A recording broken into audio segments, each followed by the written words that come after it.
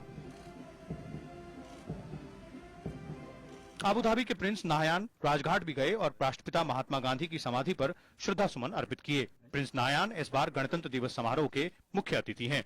Bureau report, Rajya Sabha TV. संयुक्त अरब अमीरात के क्राउन प्रिंस शेख मोहम्मद बिन जायद अल नाहयान ने राष्ट्रपति प्रणब मुखर्जी से मुलाकात की।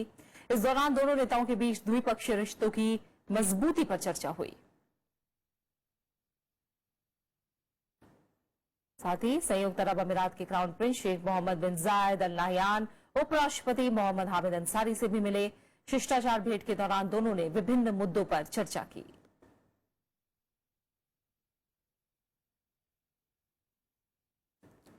राष्ट्रपति प्रणब मुखर्जी ने कहा है कि लोकसभा और विधानसभा के चुनाव एक साथ कराने से खर्च और व्यवस्था में होने वाली दिक्कतों को कम किया जा सकता है।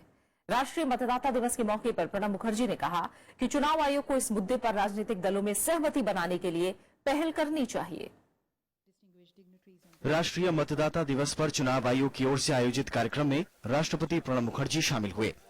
इस मौके पर उन्होंने लोकसभा और विधानसभाओं के चुनाव एक साथ कराने के मुद्दे पर चुनाव आयोग से राजनीतिक दलों में सहमति बनाने पर जोर दिया।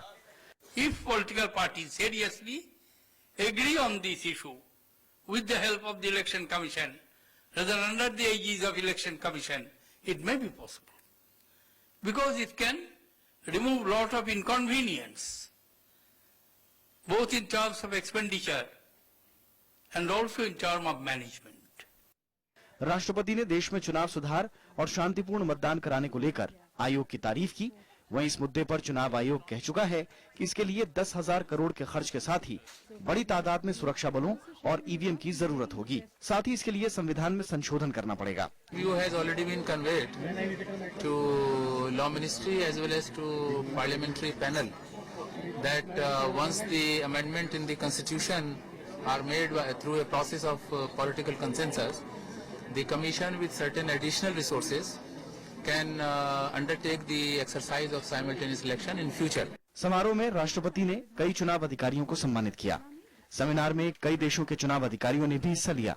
मोहम्मद फातेह टीपू, राज्यसभा टीवी। और अब बात चुनाव से जुड़ी कुछ अहम खबरों की।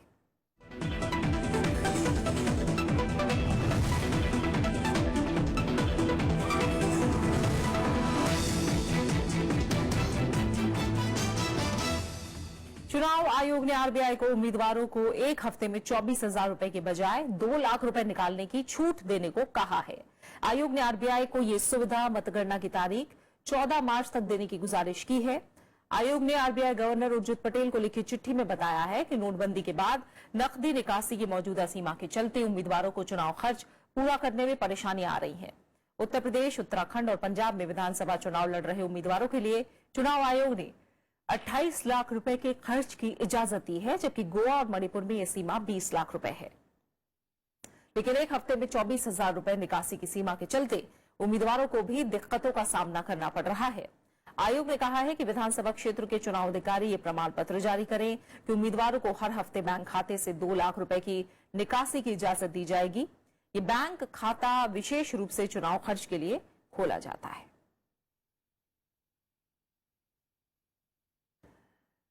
यूपी बीजेपी अध्यक्ष केशव प्रसाद मौर्य के खिलाफ कांग्रेस ने चुनाव आयोग का दरवाजा खटखटाया है। कांग्रेस का आरोप है कि मौर्य ने चुनाव में राम मंदिर का मुद्दा उठाया है, जो कि चुनाव आचार संहिता का उल्लंघन है। कांग्रेस नेता केसी मित्तल ने मुख्य चुनाव आयुक्त को चिट्ठी लिखकर बीजेपी की मान्यता रद्द करने और चुनाव चिन्ह वापस लेने की मांग की है। पार्टी का कहना है कि सुप्रीम कोर्ट ने साफ तौर पर धर्म जाति के नाम पर वोट मांगने की मनाही की है, लेकिन केशव प्रसाद मौर्य का बयान अदालत के आदेश का साफ तौर पर उल्लंघन है। यूपी विधानसभा चुनाव के लिए कांग्रेस ने उम्मीदवारों की दूसरी सूची कल जारी कर दी। इस सूची में 25 उम्मीदवारों के नाम हैं। दूसरी सूची में उन सीटों के नाम हैं जहां तीसरे और चौथे चरण में वोटिंग है। समाजवादी पार्टी से गठबंधन करके चुनाव लड़ रही कांग्रेस ने किदवई नगर से अजय कपूर, कानपुर कैंट से सोहेल अंसारी और इलाहाबाद उत्तर सीट से अनुग्रह नारायण सिंह को अपना उम्मीदवार बनाया है। कांग्रेस इससे पहले 43 उम्मीदवारों का ऐलान कर चुकी है।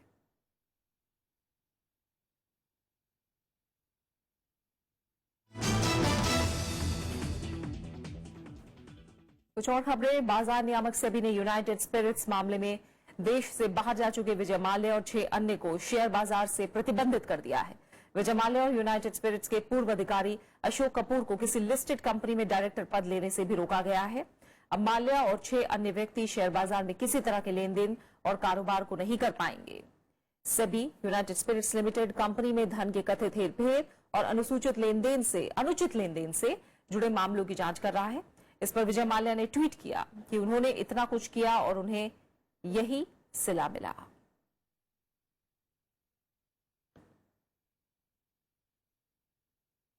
केंद्र सरकार ने पद्म पुरस्कारों का ऐलान कर दिया है। साल कला, साहित्य, खेल समेत विभिन्न क्षेत्रों की 89 जानी मानी हस्तियों को इस पुरस्कार के लिए चुना गया है। इनमें शरद पवार, मुरली मनोहर जोशी समेत 7 लोगों को पद्म विभूषण से सम्मानित किया जाएगा। 75 लोगों को पद्मश्री के लिए चुना गया है। इस साल राजनेता शरद पवार और मुरली मनोहर जोशी को पद्म विभूषण के लिए चुना गया है। साथ ही सुंदरलाल पटवा और पीए संगमा को मरणोपरांत पद्म विभूषण से सम्मानित किया जाएगा। इसके अलावा गायक केजी येसुदास, सदगुरु जग्गी वासुदेव और उदीपी रामचंद्र राव को पद्म विभूषण दिया जाएगा। सरकार ने 7 जानी मानी हस्तियों को पद्म भूषण से भी सम्मानित करने का फैसला किया है। इनमें संगीतकार विश्व मोहन भट्ट, साहित्यकार देवी प्रसाद द्विवेदी, चिकित्सक टी उडवाडिया शामिल हैं। इसके अलावा योग गुरु निरंजन नंदा सरस्वती, राजकुमारी महाचक्री सिनिंद होन और पत्रकार रामास्वामी को पद्म भूषण से सम्मानित किया जाएगा। सरकार ने इस साल विभिन्न क्षेत्रों की 75 मशहूर हस्तियों को पद्मश्री से नवाजने का भी फैसला किया है। इसमें पूर्व विदेश सचिव कंवल सिब्बल, साहित्यकार नरेंद्र कोहली, पत्रकार भावना सोमैया शामिल हैं। इसके अलावा गायक अनुराधा पौडवाल, कैलाश खेर के अलावा क्रिकेटर विराट कोहली, महिला पहलवान साक्षी मलिक, जिम्नास्ट दीपा कर्माकर को पद्मश्री से सम्मानित किया जाएगा। इसी साल मार्च या अप्रैल के महीने में राष्ट्रपति भवन में होने वाले एक समारोह में इस सम्मान से नवाजा जाएगा। Bureau report, Rajya Sabha TV. बात मौसम की। पहाड़ी इलाकों में बर्फबारी से जनजीवन अस्त व्यस्त हो गया है। कश्मीर घाटी में हिमस्खलन की चपेट में आने से 5 लोगों की मौत हो गई। भारी बर्फबारी से यातायात पर भी गंभीर असर पड़ा है।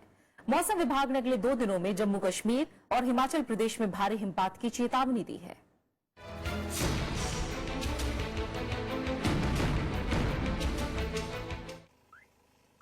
घाटी में भारी बर्फबारी से आम जनजीवन पर खासा असर पड़ा है। बर्फबारी के बाद हिमस्खलन के खतरे को देखते हुए प्रशासन ने अलर्ट जारी किया है। लोगों को सावधानी बरतने की सलाह दी गई है। बुधवार को बर्फबारी के बाद हिमस्खलन की कई घटनाएं हुई। नियंत्रण रेखा के करीब गुरेज सेक्टर में हिमस्खलन से एक ही परिवार के 4 लोगों की मौत हो गई। वहीं गांदरबल के सोनमर्ग में एक आर्मी कैंप के हिमस्खलन की चपेट में आने से एक सैन्य अधिकारी की मौत की खबर है। हालांकि 8 जवानों को बचा लिया गया। मौसम विभाग ने जम्मू कश्मीर, हिमाचल प्रदेश और उत्तराखंड में अगले 2 दिनों में भारी हिमपात की आशंका जताई है। अभी एक एक्टिव वेस्टर्न डिस्टर्बेंस फिलहाल भी इफेक्ट वो कंटिन्यू है, जिससे पहाड़ों में और नॉर्थ वेस्ट इंडिया में अगले 2 से 3 दिन डिस्टर्ब वेदर रहेगा। अगर मैं वार्निंग की बात करूं तो जम्मू कश्मीर, हिमाचल प्रदेश में अगले 2 दिन कुछ जगह में भारी हिमपात और कुछ जगह में भारी से बहुत भारी हिमपात होने की अभी भी संभावना। जम्मू कश्मीर और हिमाचल प्रदेश के कई इलाकों में ताजा बर्फबारी से यातायात बाधित है। श्रीनगर हवाई अड्डे पर उड़ानों पर असर पड़ा है। वहीं बनिहाल में श्रीनगर जम्मू राष्ट्रीय राजमार्ग बंद है। उधमपुर में सड़क यातायात बाधित होने से ट्रकों की कई किलोमीटर लंबी कतारें लग गई हैं। खाने पीने की बहुत परेशानी है, पैसे नहीं है पास में, उतने ही पैसे थे कि जो श्रीनगर में पहुंच जाएंगे। 4 दिन से खड़े हो गए हैं, कैसे हमारा काम चलेगा, ये बहुत हमें दिक्कत आ रही है। पहाड़ी इलाकों में लगातार हो रही बर्फबारी से मैदानी इलाकों की भी मुश्किलें बढ़ गई हैं। मौसम विभाग ने पंजाब और हरियाणा के कई इलाकों में भारी बारिश और तूफान की आशंका जताई है। Bureau report, Rajya Sabha TV. भ्रष्टाचार के मामले में भारत की स्थिति में थोड़ा सुधार हुआ है। ट्रांसपेरेंसी इंटरनेशनल की ओर से जारी सूची में भारत को 79वां स्थान मिला है। 2015 में भारत 76वें स्थान पर था। सूची के मुताबिक न्यूजीलैंड और डेनमार्क सबसे कम भ्रष्टाचार के साथ पहले स्थान पर हैं, जबकि फिनलैंड दूसरे स्थान पर है। सूची में पाकिस्तान 116वें स्थान पर, जबकि ब्राजील और चीन भी 79वें स्थान पर है। ब्रिटेन की सूची में 10वें और अमेरिका 18वें पायदान पर है।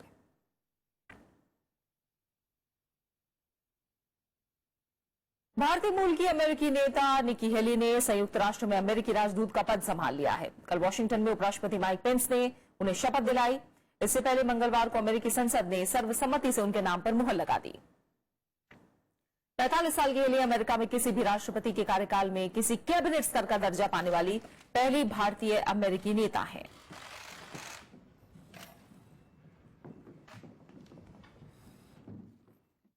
अमेरिकी राष्ट्रपति डोनाल्ड ट्रंप ने चुनावी वादे के तहत अहम फैसला लेते हुए मेक्सिको से लगी सीमा पर दीवार बनाने का आदेश दिया है। उन्होंने सरकार से तुरंत इस योजना पर अमल करने के लिए कहा है। ट्रंप ने कहा कि दीवार बनाने से अवैध अप्रवासियों और नशीली दवाओं की तस्करी पर लगाम लगेगी। अमेरिकी राष्ट्रपति ने गैर कानूनी तरीके के अप्रवासियों को पनाह देने वाले शहरों के कोष में कटौती का भी आदेश दिया। योजना के तहत दीवार बनाने का खर्च मेक्सिको उठाएगा। हालांकि मेक्सिको ने ट्रंप के इस फैसले को मानने से इनकार कर दिया है। मेक्सिको में विपक्ष के नेताओं ने राष्ट्रपति एनरिक पेना और ट्रंप की प्रस्तावित मुलाकात रद्द करने की मांग की है। ट्रंप प्रशासन 7 मुस्लिम देशों के नागरिकों को वीजा नहीं देने पर विचार कर रहा है। इनमें Iran, Iraq, Libya, Somalia, Sudan, Syria और यमन शामिल हैं। डोनाल्ड ट्रंप इसी हफ्ते इससे जुड़े प्रस्ताव पर हस्ताक्षर कर सकते हैं। अमेरिकी सरकार के मुताबिक आतंकवाद से पीड़ित इन देशों के कई नागरिक अमेरिका में गैर कानूनी तरीके से शरणार्थी बन रहे हैं, जिसके मद्देनजर प्रस्ताव पेश किया गया है।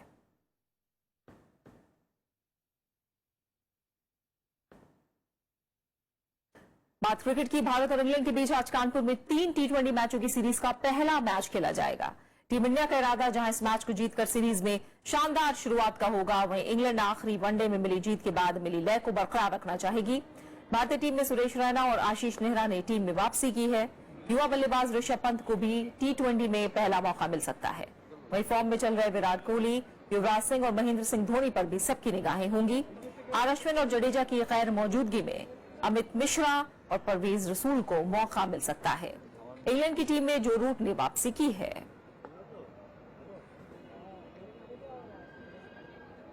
बात ऑस्ट्रेलियन ओपन की। सानिया मिर्जा और इवान डोरिक की जोड़ी ऑस्ट्रेलियन ओपन टेनिस टूर्नामेंट के सेमीफाइनल में पहुंच गई है। कल हुए रोमांचक क्वार्टर फाइनल में उन्होंने रोहन बोपन्ना और ग्रेबियाला डेब्रोस्की की जोड़ी को 6-4, 3-6, 12-10 से हराया। पहला सेट गंवाने के बाद बोपन्ना ग्रेबियाला ने दूसरे सेट में शानदार शुरुआत की और सेट जीतने में कामयाब रहे, लेकिन तीसरे सेट में अच्छा खेल दिखाने के बावजूद उन्हें हार का सामना करना पड़ा। और अब आखिर में हेडलाइंस।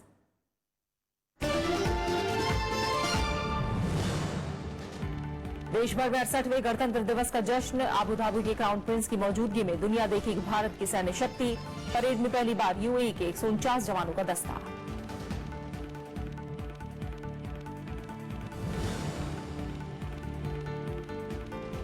गणतंत्र दिवस की पूर्व संध्या पर राष्ट्रपति का संदेश। कहा, लोकतंत्र में जरूरी है समानता और सहिष्णुता।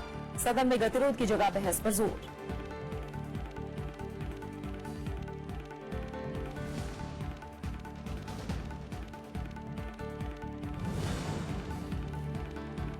चुनावी राज्यों में उम्मीदवारों को मिले 24,000 की जगह 2 लाख रुपए निकालने की छूट। चुनाव आयोग की आरबीआई को चिट्ठी।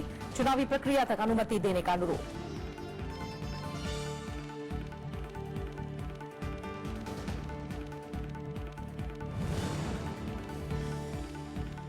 मेक्सिको सीमा पर दीवार बनाएगा अमेरिका। राष्ट्रपति डोनाल्ड ट्रंप ने आदेश पर किए दस्तखत।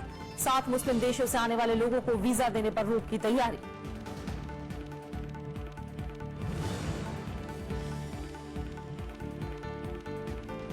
और भारत और इंग्लैंड के बीच T20 सीरीज का पहला मैच आज। कानपुर के ग्रीन पार्क स्टेडियम में भिड़ेंगी दोनों टीमें।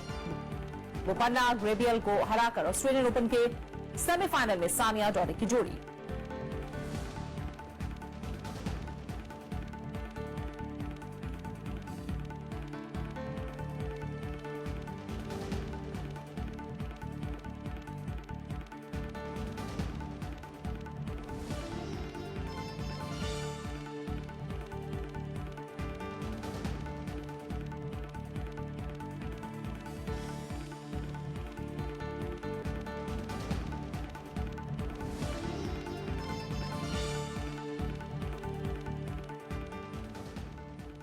फिलहाल इस बुलेटिन में इतना ही, लेकिन देश आज 68वां गणतंत्र दिवस मना रहा है। लगातार आप राजपथ पर होने वाले समारोह की सीधी तस्वीरें राज्यसभा टीवी पर भी देखेंगे।